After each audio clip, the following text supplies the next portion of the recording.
टेस्टमध्ये इंग्लंड विजयी झालाय, पण लॉर्ड्सवर राडा करण्यात आला. याचबरोबर एकंदरीतच या ठिकाणी गोलंदाजाची अरेरावी सुद्धा पाहायला मिळाली असून जडेजाला या दरम्यान धक्काबुक्की करण्यात आली आहे.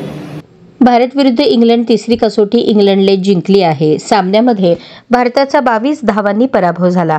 तिसऱ्या सत्राच्या सुरुवातीला 74व्या ओव्हरमध्ये शोएब बशीरने मोहम्मद सिराजला बाद केले आणि सामना संपला.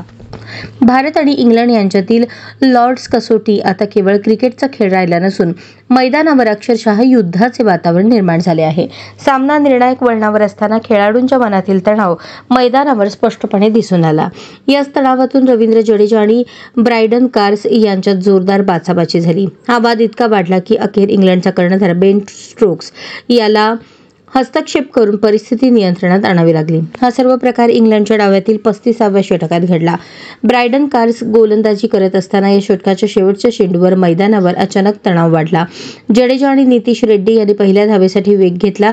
त्यानंतर दुसऱ्या धावेसाठी धावताना कार्स थेट जडेजाच्या मार्गात उभा राहिला. दुसरी धाव पूर्ण करण्याच्या प्रयत्नात जडेजाचा खांदा कार्सला जोरदार आदळला. जडेजाने धाव पूर्ण केली खरी, पण त्यानंतर लगेचच तो कार्सच्या दिशेने वळला.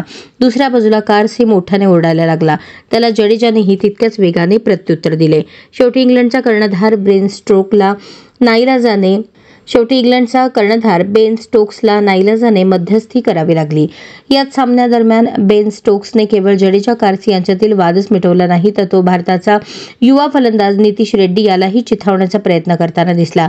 रेड्डी फलंदाजी करत असताना स्टोक्सने त्याला काहीतरी बोलून विचलित करण्याचा प्रयत्न केला. मात्र नितीश रेड्डीनेही स्टोक्सच्या बोलण्याला शांतपणे पण सडेतोड उत्तर देत आपला संयम गमावला नाही.